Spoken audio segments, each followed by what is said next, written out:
They Yeah, thank you.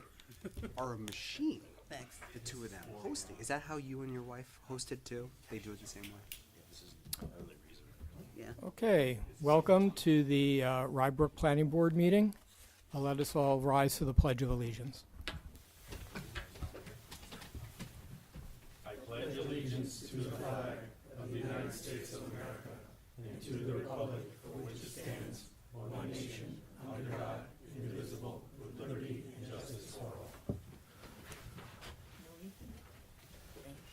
We are waiting for our newest member, but I think we can probably continue our discussion. Our first order of business is the minutes. We have two sets of minutes, I believe.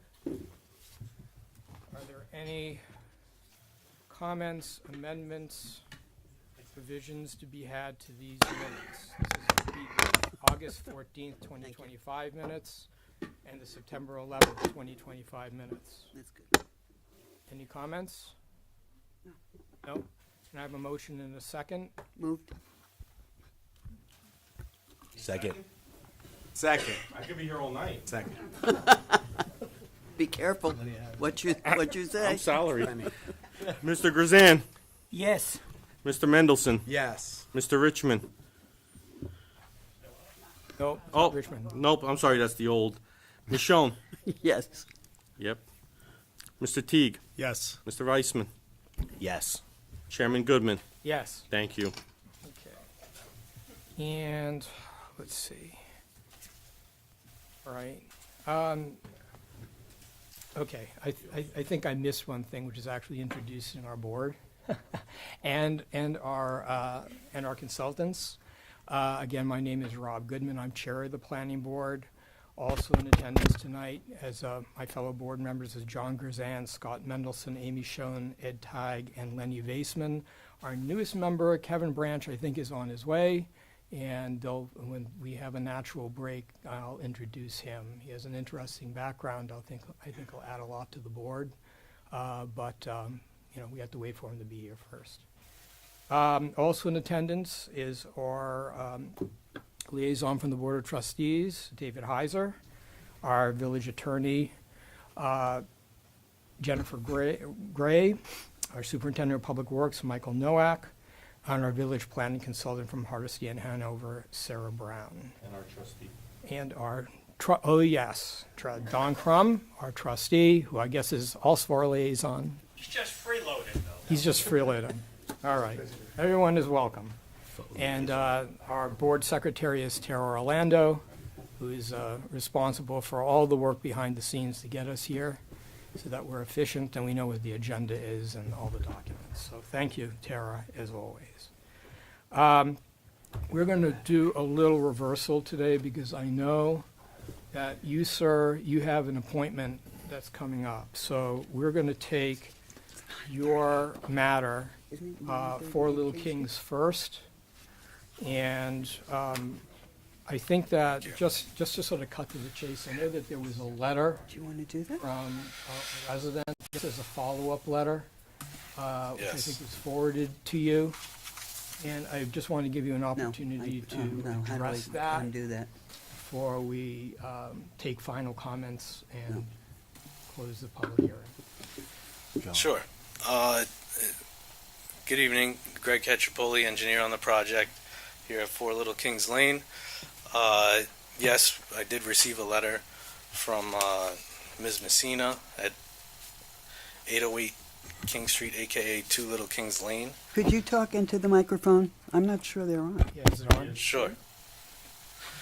I'm gonna just go to the I guess the main points of the letter. One of the concerns was whether or not the additional soil fill would increase lateral pressure, compromise slope stability, proposing a concern for safety. I mean, the fill is mainly occurring in this area. This is a walkout basement that walks out on grade at elevation 178. All of our fill stops at 178. So I don't even think it'd be a concern even if we were filling up against the house, but we're not even proposing fill up against the structure. If anything, we're removing some, which would decrease lateral load on the structure in this area, but that's not a concern. We did look into it, and I don't see that as an issue.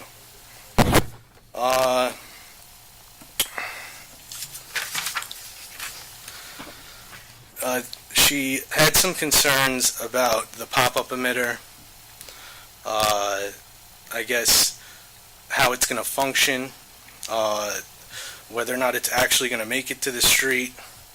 Is there a risk of pooling on her property? So I think we actually worked with the consulting engineer on this one and came up with a plan to remove a curbstone on the street or notch the curb in the vicinity of the pop-up emitter and actually create a berm around it so that if it were to ever overflow, the water would be forced out toward the street. It can't go backwards. And then it would continue down the street to the nearest drain as it always has, as all water on the street always has. Another thing to note, though, is that we ran stormwater calculations up to a 100-year storm, and the water only goes up to elevation 168.65 in a 100-year storm in this system, which is below the elevation that the pipe even enters it. So the chances of it rising an additional 3 feet is impossible, you know? So I don't even think the pop-up emitter is going to be utilized, but it's there. When would that be triggered usually? I didn't actually even go past the 100-year storm, Right. so. It would have to be passed. I mean, it's 3 extra feet of water, so it's Right. got to be a pretty significant size storm. But again, it's only required that we design to the 25-year storm, and we're providing storage up to a 100-year storm for volume and peak runoff. So that I think provides some color on the pop-up emitter.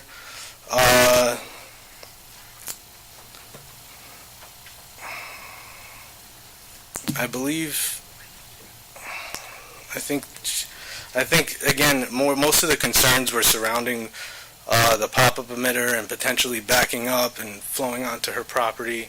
So I think that pretty much addresses a lot of those concerns. With regard to the new proposed changes, it's not clear where the drainage behind the proposed wall.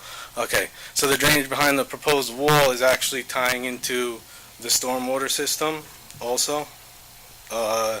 It's more so of like a relief, just hydrostatic relief, and so that water doesn't pool at the bottom of the wall. So it kind of takes the water from behind the wall and puts it into the Coltech system. Should it be there? It's standard practice to put drainage, perforated pipe behind walls with gravel so that they don't want to move. This is only a 2-foot boulder wall, so I don't anticipate any moving, but an extra precaution we took to help alleviate any concerns. And then you did, I think, a study in response to Yes. one of the neighbors' requests. Right, so we did a hydrostatic surface runoff study that calculates peak flow and volume to each neighbor. And I guess just to quickly explain how it works is you have a pre-development condition where pre-construction we analyze exactly how the water is flowing towards the house by analyzing the slopes, the longest path along the drainage basin area, how much green space area is flowing there, how much impervious surface area is flowing there. We model this in HydroCAD, which is a commonly used software throughout engineering, the engineering practice. It utilizes TR55 method, which is something that they used to do by hand, and NRCS sponsors it. And basically we just measure the amount of water that flows to the design line, the property line, pre-construction versus post-construction, which is, taking into consideration all the different impervious surfaces, green space, what's going to the Coltech system, what's not. And I wrote a little summary report, which all of this information was reviewed by Dolph Rothfeld Engineering, and they agreed that the analysis is in fact in accordance with common engineering practice and meets the code and actually exceeds it. But we have reductions to all property lines: Design Line 1, Design Line 2, and Design Line 3. Design Line 1 is the property line that separates 2 Little Kings from 4 Little Kings Lane. Which property was the one with the gentleman with the basement window that, Right. That's Design Line 2. and that went down too? Yeah, I mean, that actually had the biggest reductions. Yes, every single property line had a reduction in peak flow and volume. So Design Line 2 is Mr. McCreath, who's the gentleman that was talking about water in the basement. And then Design Line 3 is the property to the southwest, which is here. And, right, it's a pretty detailed model, and I think it shows, the results pretty well. And we do have a memo from AI engineers that reviewed the data, and in their opinion, I'm just reading from their report, it is our opinion that the proposed drainage improvements described on these plans and documents comply with the village code with respect to the total volume storage of all stormwater captured from impervious surfaces in the designed storm, 25-year storm event. The total volume storage analysis assumes no discount for pre-developed conditions required by the village code. It should also be noted that the analysis indicates total volume storage for runoff from impervious surfaces in the 50-year storm event, as well as a reduction in peak flows in all storms analyzed 1, 2, 5, 10, 25, 50, and 100-year storm events as a result of the proposed stormwater improvements. So the public hearing is still open if anyone would like to comment, but I only want comments with respect to issues that have not been addressed. And if you are speaking, you're limited to 3 minutes, because we're going to have to close this public hearing. Yes, ma'am.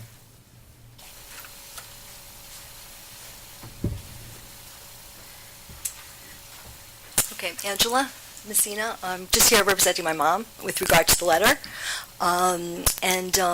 Thank you for explaining. I just want to clarify. With regard to the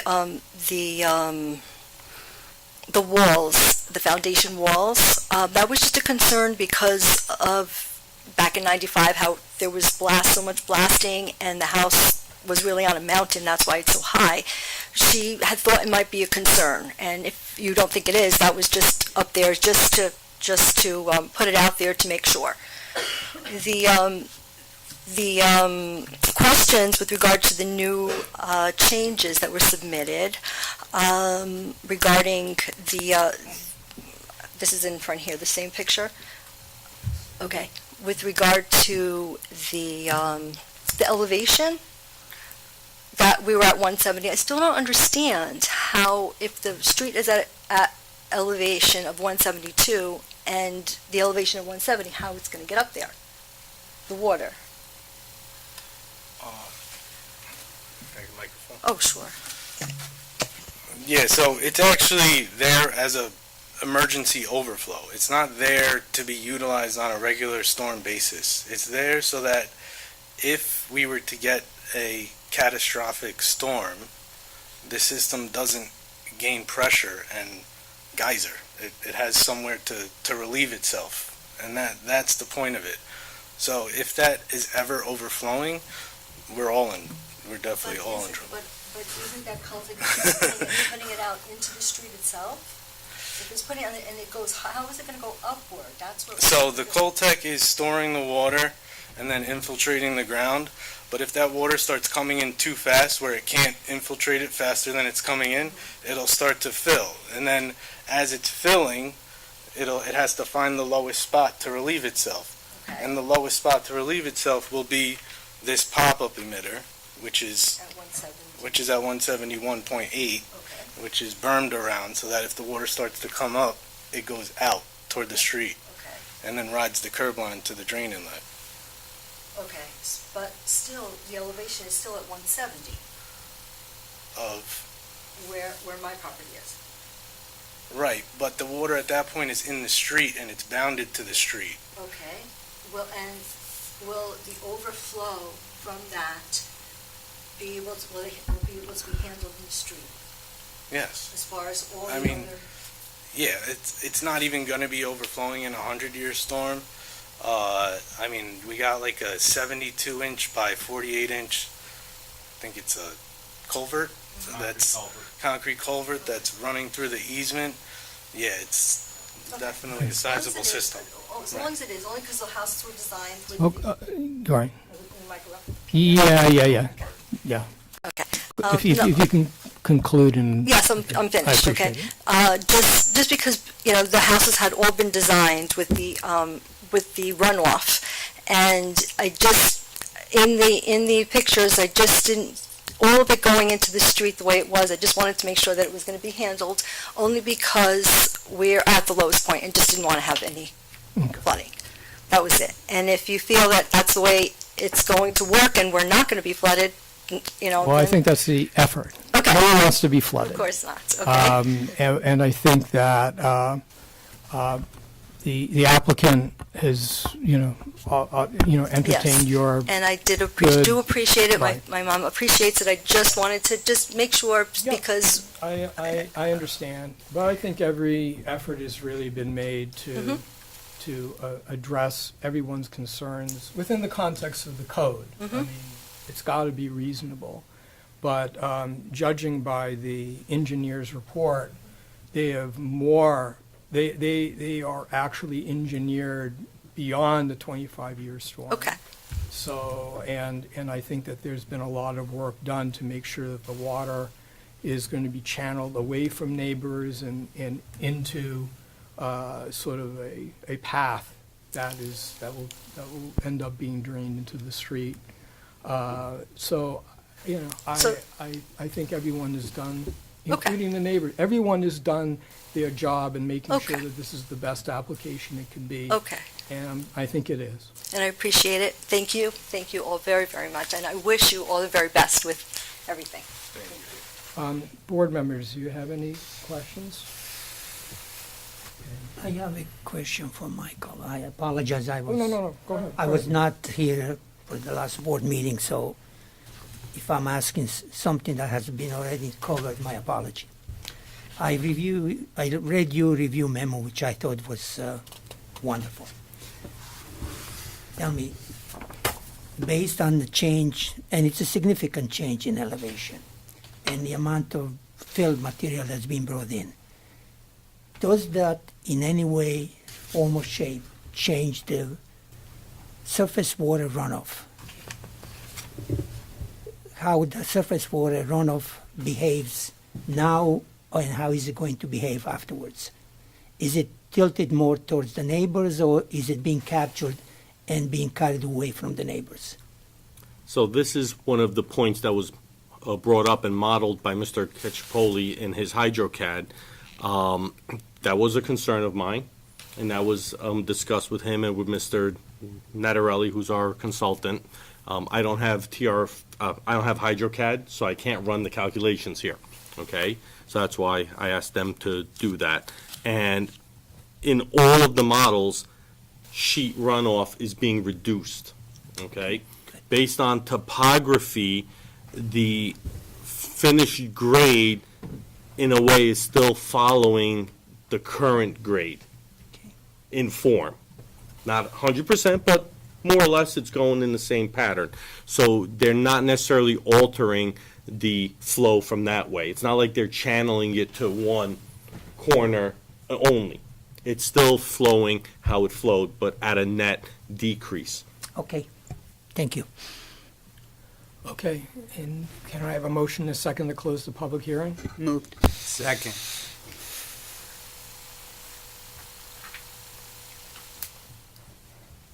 Mr. Branch? Mr. Chairman, I'd like to Yeah, abstain. of course, from of my vote. course. Abstain? Yeah. Thank you. Mr. Grzan? Yes. Mr. Mendelson? Yes. Ms. Schoen? Yes. Mr. Teague? Yes. Mr. Weissman? Yes. Chairman Goodman? Yes. Thank you. And we have a resolution, Jen? She's good We at that. do. One of her strengths. So I haven't been here a while, so I don't know how truncated we've gotten with our selling of the resolution. I didn't encourage you too long, you're not. And that's it. No, because after we voted on the resolution. Go ahead. Okay, so we do have a resolution drafted. It's posted on the website. The resolution is granting site plan and steep slopes permit approval for property at 4 Little Kings Lane. The resolution goes through a description of the application, a description of the planning board's approval authority, the materials reviewed, the standards that the planning board has reviewed in reviewing the application pursuant to the code. The resolution notes that this is a type 2 action under SECRA, so no SECRA review is required. The resolution concludes, now therefore be it resolved that the Village of Albert Planning Board hereby determines that the site plan and steep slopes work permit applications meet all applicable standards set forth in sections 209-4 and 213-6 of the Village Code, and grants the site plan and steep slopes work permit applications for the above referenced work at property at 4 Little Kings Lane upon the following conditions. The conditions are that the applicant shall submit a construction management plan to the satisfaction of the building inspector and Mr. Nowak. That prior to the issuance of a building permit, the landscape plan shall be revised to include native plant species, and the landscape plan shall be coordinated with the planting schedule. If that has already been done, we can remove that. Why did you add the maples in there? Not the maples, no. Did you take out invasives?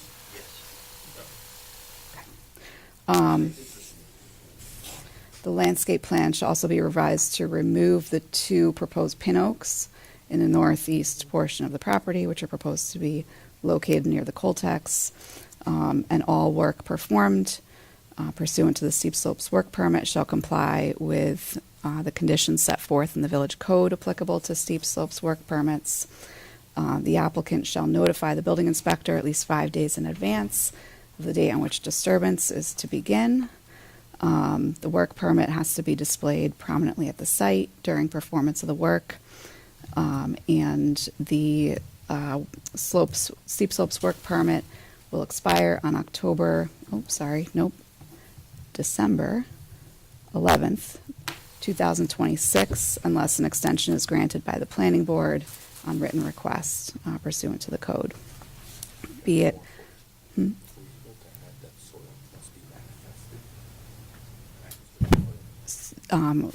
let me just finish reviewing the code, and then I think Mr. Nowak has a question.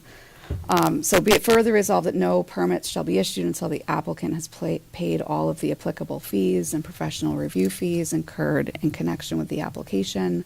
And be it further resolved that during construction, the building inspector or village engineer may authorize, upon written request of the applicant, certain minor changes to the approved plan, which would be field changes. Any changes beyond that would have to come back to the planning board for review and approval. Be it further resolved that all construction has to be performed in accordance with these approved plans. And otherwise, the building inspector may issue a stop work order. So that's the resolution. I think Yes. Mike had a question. Yeah. I would just like to add one more item into the resolution, that the soils being brought in shall be manifested and tested, and the village be provided with the documentation thereof. So we have a I think it's record of where it's reasonable. coming Mhm. from, and Yeah. That would be required regardless, but it's a good idea to put it in the resolution. I have a question. This may have been done. In your memo, you recommended the subsurface drainage be installed the entire length of the eastern property, if I'm not mistaken. That was the recommendation in your review memo. I think you added drainage. I did add that. Along the perimeter in multiple locations, I right? respectfully request that the board require installation of the continuous subsurface drainage feature, i.e. perforated pipe, along the entire length of the eastern property line. We added that. We added that. Is that added? Yeah, Eastern is the two little kings. We added that. So that is on the revised plan? Yes, sir. Okay, so that's included. Thank you. All right. Okay, subject to that amendment of the resolution, are there any modifications or changes proposed? No. Can I have a motion and a second to adopt the resolution subject to that amendment? Moved. Second. Mr. Branch? Abstain. Thank you. Mr. Kazan? Yes.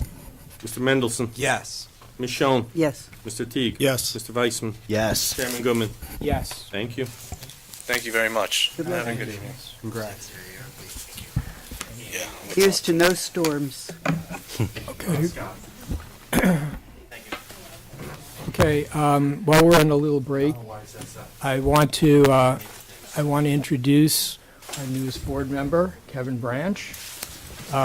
Kevin, you have a very illustrious background and resume. I am not going to cheapen it by trying to explain it. Could you just give us sort of a short background of yourself and you know, First and foremost, thanks to the leadership of the village for allowing me this opportunity to serve in my community. Thanks to the board for allowing me to join. So far, the experience has been great. My name is Kevin Branch. I've been a resident officially 14 years. I wasn't really here most of that time.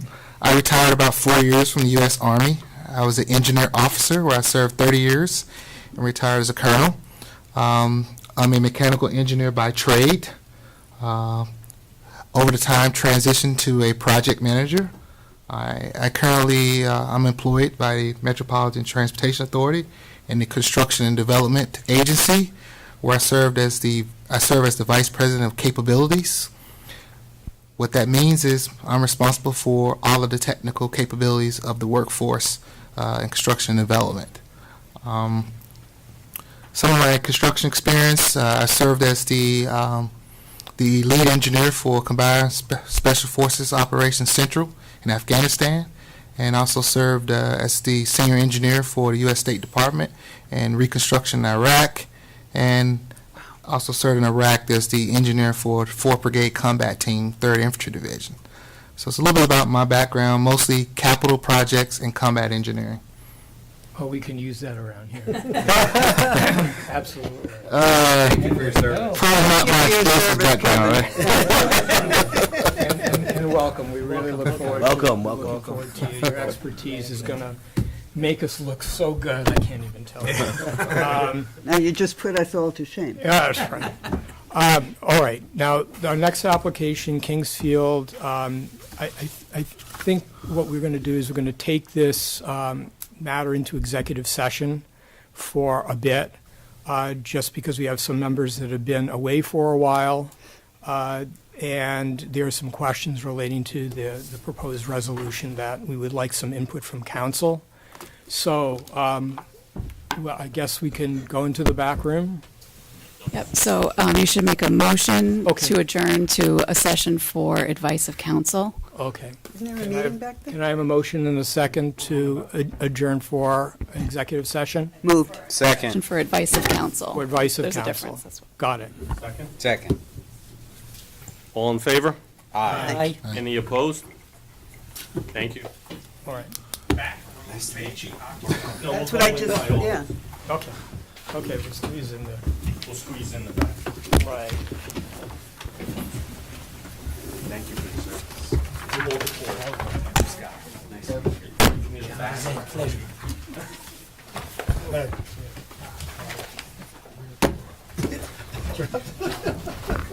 The chair?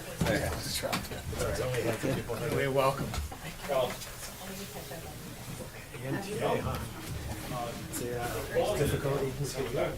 Are you the person I talked to about congestion pricing? No.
All right. We, thank you for your patience. Yeah. Jess is back on. Yeah. Sorry. We're back. Thanks. Bye. Good. Okay. Let me summarize what our conclusion is after our very extensive discussions on this. Let Jen. Yes, Jen? Thank you. Do you want to let the applicant come up and talk about the letter that they submitted? And then we can talk about the board's reaction Yeah, to that but, letter. well, I think it's the letter that prompted the reaction. I mean, I think we can get cut to the chase. Right? Like, I mean, we're giving you. Yes, Well, yeah. sorry. The other thing is we need to make a motion to come out of advice of council session. Oh, okay. My microphone's not on.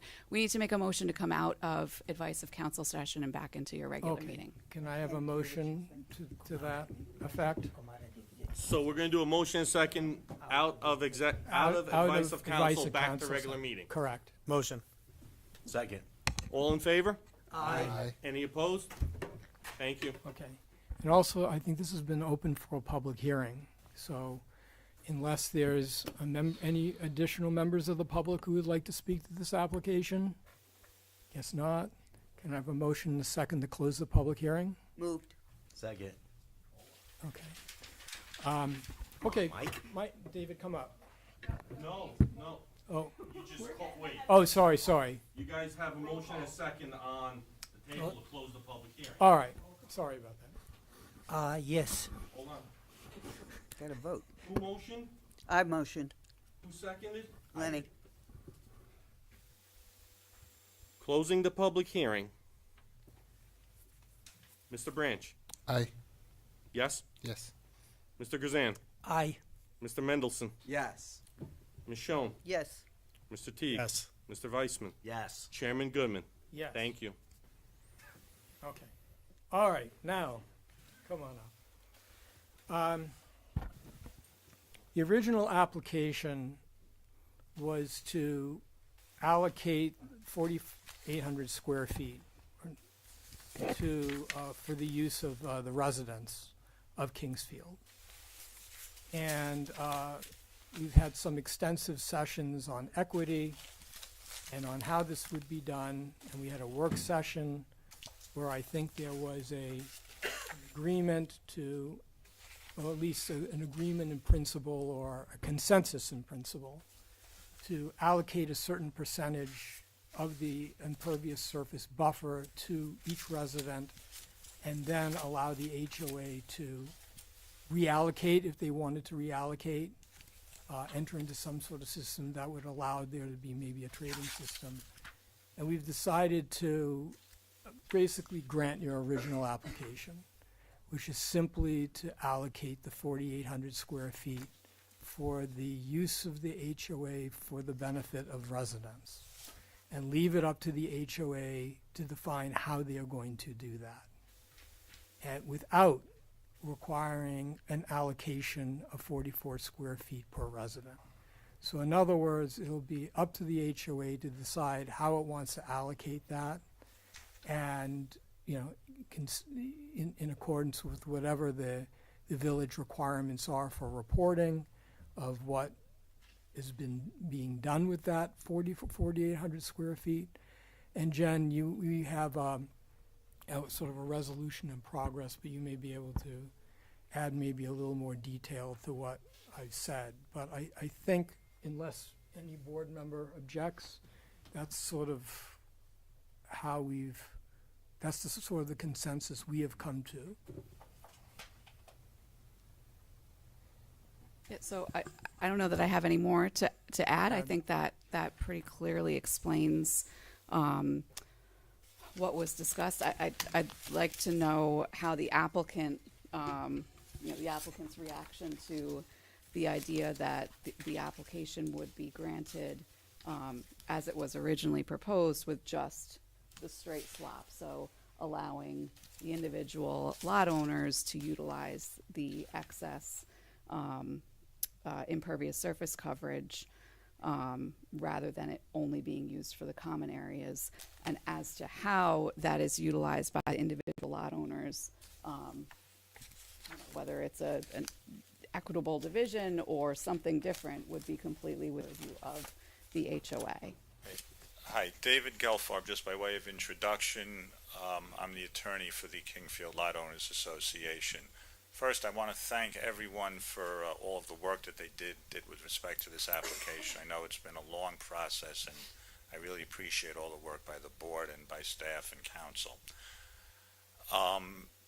I think before I really can give a definitive yes, I'm certainly leaning toward yes, I need to see the resolution. I mean, I kind of need to see what it is that we're, David, signing we're on. giving you what you asked for. Wow. We're giving you what you asked for. No, I get that. It's just always good to just see what it says. One has to, you need to know what it says. So I just, I'll speak into the microphone. So I just marked this up, literally as I was sitting there right now. This is the same resolution that was proposed. I gave you a red line of some of the tweaks that were made today in response to some comments from the board and in response to some of your comments. What I've gone through the resolution, and on page 3, the third to last whereas clause references the letter that the applicant submitted that explains a system for evenly allocating the impervious surface coverage and then having a tracking system. I crossed that out. And then with respect to the conditions, I think that the only condition that would need to be changed is condition number 2, which is the condition that requires the even allocation of the 4,800 square feet to the individual lot owners for 44 square feet each. But everything else, I think, Okay. remains the All right, so same. that's fine. We accept. You okay with it? All right, we're good. Hey, Okay, can sometimes we got to I, cut to the chase. okay, can I have a motion and a second to adopt the resolution as amended? Motion. Second.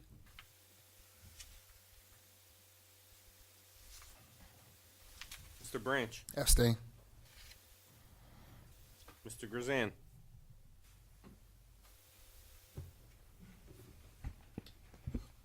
If you ask me this, or call my name to say yes or no before any work was done at the site, it would have been resound yes. I would have seen no problem whatsoever of granting this transfer of the 4,800 square feet to the HOA and let them use it and let the homeowners enjoy it. I'm going to say yes, but I am telling you, it's probably one of the hardest things that I have done being on the board for 22 years. And I want to be a team member, so I'm saying yes, but I have a lot of reservation about this. just to confirm your vote, My vote is yes. thank you. Mr. Mendelson, Yes. yes. Ms. Schoen, I'm also going to say yes, and I'm going to do it. I've been around many years here. It is the hardest yes I've ever made. just confirming your vote is yes. Yes. Thank you. Mr. Teague, Yes. yes. Mr. Weissman, Yes. yes. Chairman Goodman, Yes. yes. Thank you. 1 abstain and 1, 2, 3, 4, 5, and 6 yeses. Thank you. Thank you very much, members of the board. Thank you very much on behalf of Kingfield. Good luck, you guys. Your work has just begun.